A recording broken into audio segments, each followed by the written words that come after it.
All right, in the second video in section 3.4, we're going to talk about speed. Well, another word for speed is rate. So we can see how fast something is going by comparing its distance versus time. Maybe some of you have heard of the equation that distance equals rate times time. How fast you're going, your rate, times how long you're going will give you the distance that you went. Well, we can actually solve this equation for r and really say that rate, or our speed, is the distance divided by time. So let's kind of look at an example of that. Example number 2 says, as part of an ill-fated expedition to climb Mount Everest in 1996, author John Krakauer departed the balcony, elevation 27,600 feet, at 7 a.m. and reached the summit, elevation 29,028 feet, at 1:25 p.m. Part A of this example asks us to find John's average rate, his speed, going up the mountain, in feet per minute. We want to figure out how many feet he went for every minute. How many feet up the mountain did he go for every minute that he was traveling? So I'm looking at the units to help me guide my rate. I want feet per minute.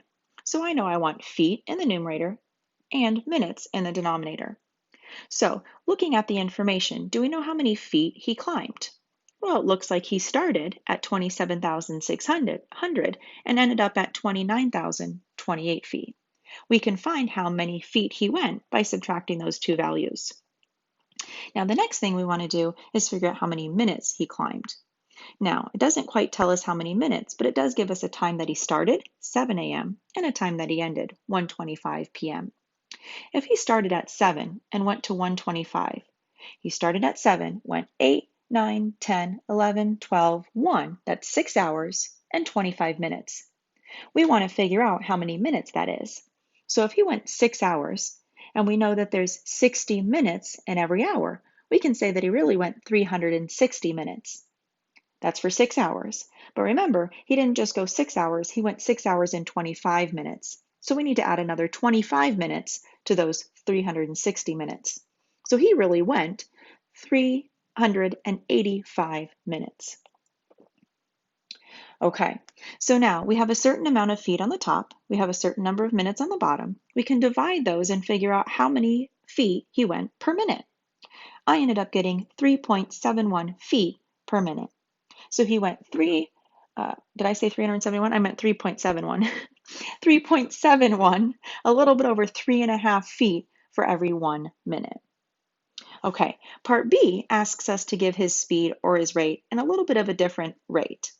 They want now minutes per foot. We want to compare now a little bit differently how many minutes it took him for every 1 foot. So that's a little bit different. Now, looking at the units, I know that I want minutes on top in my numerator per feet on the denominator. Minutes per foot.